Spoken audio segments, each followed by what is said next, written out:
Assalamualaikum warahmatullahi wabarakatuh. Perkenalkan, nama saya M. Fadli. Saya dari kelas Ilmu Komunikasi 1C. Saya ingin membahas tentang penerapan syariat Islam di Aceh. Langsung saja kita masuk ke latar belakangnya. Latar belakang dari penerapan syariat Islam di Aceh adalah Aceh sebagai salah satu provinsi bagian dari negara Republik Indonesia mempunyai arti penting bagi keutuhan Indonesia. Aceh memiliki keistimewaan dalam bidang agama selain memang merupakan daerah pertama datangnya Islam di Indonesia. Aceh juga merupakan salah satu pusat perkembangan peradaban Islam di Asia Tenggara dengan penduduk mayoritas Islam.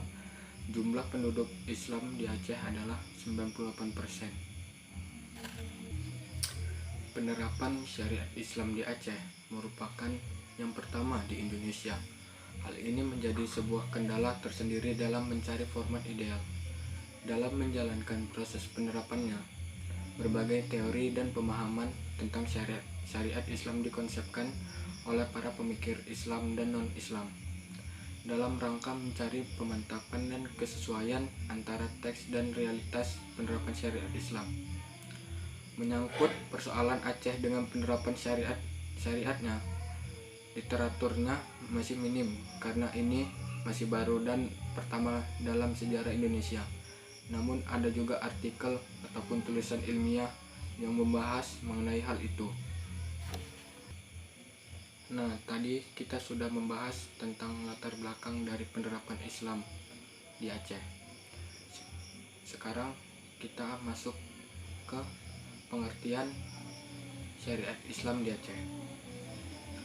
Kata syariat yang sudah baku dalam bahasa Indonesia diartikan dengan hukum agama atau yang bertalian dengan agama Islam. Secara etimologi berasal dari kata syara atau bahasa Arab yang bermakna yang ditetapkan. Dalam arti lain, syariat Islam adalah jalan atau cara menuju Allah melalui jalur ibadah, muamalah, dan etika. Jadi syariat Islam adalah hukum dan aturan Islam yang mengatur seluruh sendi umat muslim. Selain berisi hukum dan aturan, syariat Islam juga berisi penyelesaian masalah seluruh kehidupan ini. Maka oleh sebagian penganut Islam, syariat Islam merupakan panduan menyeluruh dan sempurna seluruh permasalahan hidup manusia dan kehidupan dunia ini. Tujuan dibentuknya syariat Islam di Aceh adalah 1. Memelihara kemaslahatan agama.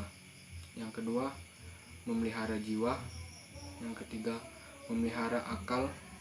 Yang keempat, keturunan dan kehormatan. Dan yang kelima, memelihara harta. Nah, itu dia pengertian dan tujuan syariat Islam. Sekarang kita masuk ke pembahasan syariat Islam dan konun di Aceh. Syariat bisa digunakan dalam dua arti. Pertama, dalam arti sempit, merupakan salah satu aspek ajaran Islam, yaitu aspek yang berhubungan dengan hukum. Sedangkan dalam arti luas, syariat mencangkup semua aspek ajaran Islam, identik dengan istilah Islam itu sendiri.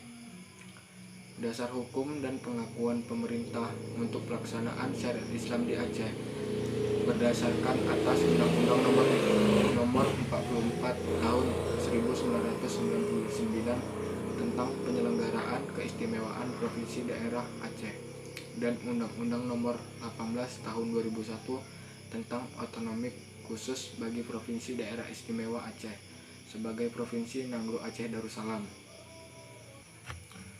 Pelaksanaan syariat Islam di Aceh telah diatur dalam Undang-Undang nomor 18 tahun 2001 tentang otonomi khusus bagi Provinsi Daerah Istimewa Aceh sebagai Nanggroe Aceh Darussalam. Pasal 31 disebutkan 1.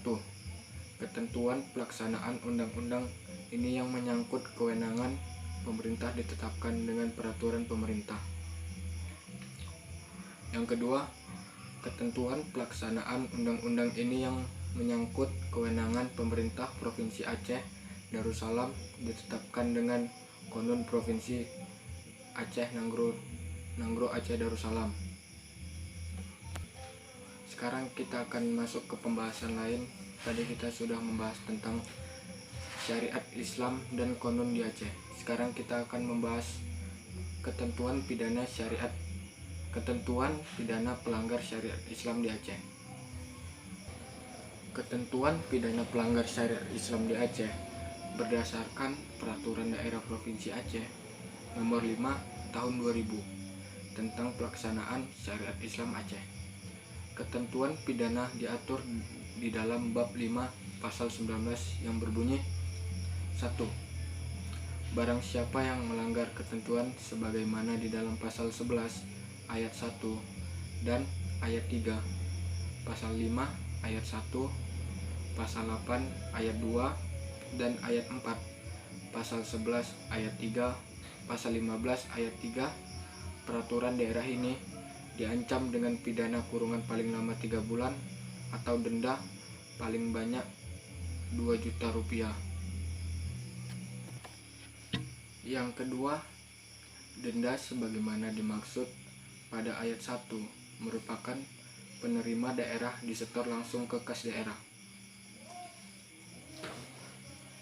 Yang ketiga, kepada pelanggar dapat juga dikenakan sanksi adat sebagaimana diatur dalam peraturan daerah tentang penyelenggaraan kehidupan adat.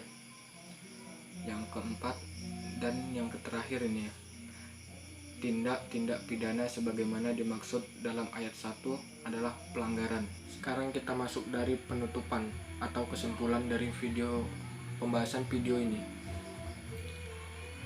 Berdasarkan uraian di atas, diambil kesimpulan: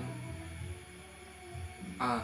Pelaksanaan syariat Islam di Aceh secara keseluruhan dapat memelihara kerukunan baik intern maupun antar umat beragama. Masyarakat non-muslim di tengah mayoritas muslim menikmati kebebasan dalam menjalankan agamanya. Yang B. Non-muslim merespon positif terhadap pelaksanaan syariat Islam di Aceh didasarkan pada fakta historis sosiologis penduduk Aceh sejak sebelum kemerdekaan dan legalisasi yuridis atau undang-undang dan konon terhadap pelaksanaan syariat Islam. C. Faktor dominan yang dapat mengganggu kerukunan antar umat beragama adalah pemurtadan, penyiaran agama kepada masyarakat yang telah menganut agama, serta pendirian rumah ibadah yang tidak mengikuti aturan dalam PBM. Sampai sini yang bisa saya sampaikan tentang pembahasan syariat Islam di Aceh.